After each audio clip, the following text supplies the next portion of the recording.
Hello everyone and welcome back to my channel, Edmond Mindaros, and for today's quick tutorial, and I'm going to show you guys on how to earn Microsoft Rewards points on a PC or laptop.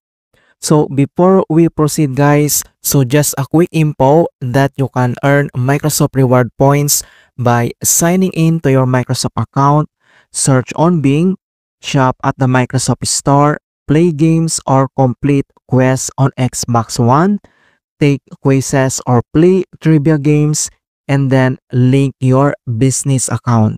So guys, napaka-legit na earnings app talaga ito. Basta may data ka or internet connections, ay marami kang makukuha ditong reward points. At marami na rin akong na-redeem dito at ipapakita ko sa inyo maya-maya lang.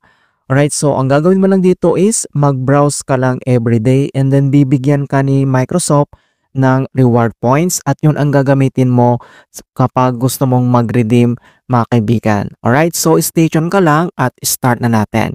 So ang next step, so kailangan mo lang i-login yung Microsoft account mo sa Microsoft Edge web browser. So open lang natin yan.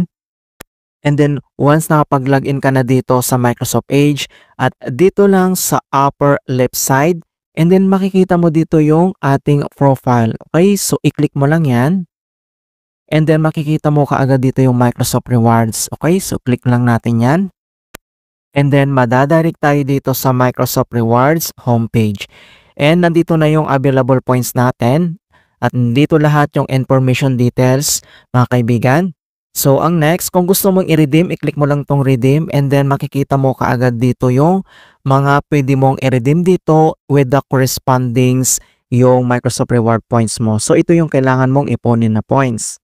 And then, gusto mo namang tignan yung status, so click mo lang tong status. And then nandito naman yung ating label at lahat ng ating gagawin dito, activities, makikita mo dito.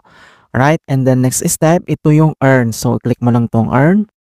So once na-click mo na yan and then scroll down ka lang at dito sa daily set makikita mo dito mga kaibigan na plus 10, plus 10, plus 10. So kailangan mo lang i-click yan. So i-click mo lang yan. And then i-scroll mo lang siya. Ganito siya. Ayan. So makikita mo dito na nag-add na yung points dito. And then next one. So click mo lang yan. And then the other one. Click mo yan. And then scroll down mo lang. Ganito lang siya. Very simple.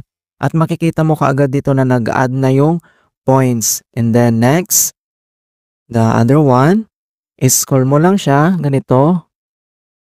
And makikita mo na nag-add na dito. And next step, so after mo makomplete dito guys, dito siya.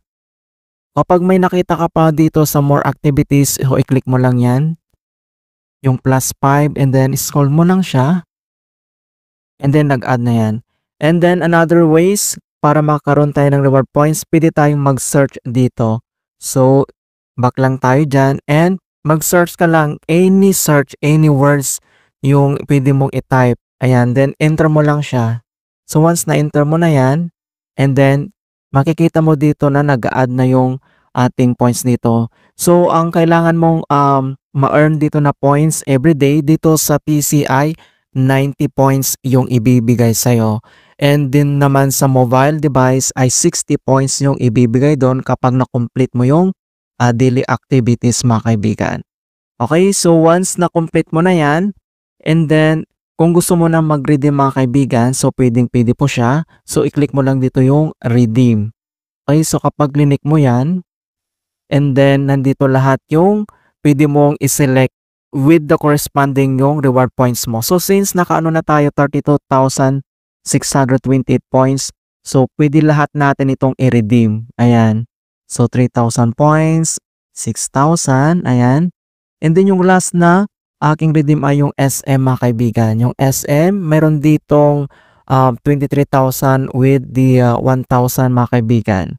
And then next step, so ipapakita ko sa inyo mga kaibigan yung ating proof na nakapag-redeem na tayo. So, click mo lang dito yung order history. And andito lahat guys yung aking na-confirm na na-redeem na natin. So nakapag-redeem na tayo ng SM gift, pass gift worth 1,000. So ang equivalent points na kailangan mo dito is 23,180. And then next, ito naman yung GCash. So dito sa GCash worth 200 peso with the corresponding points na 4,635 yung kailangan mong i-earn. Napakadali lang naman yan guys kung ang gamit mo ay PC and mobile. Everyday ka lang na magbabrowse, makaka-redeem ka dito. So free to guys, free na ibibigay ito ni Microsoft.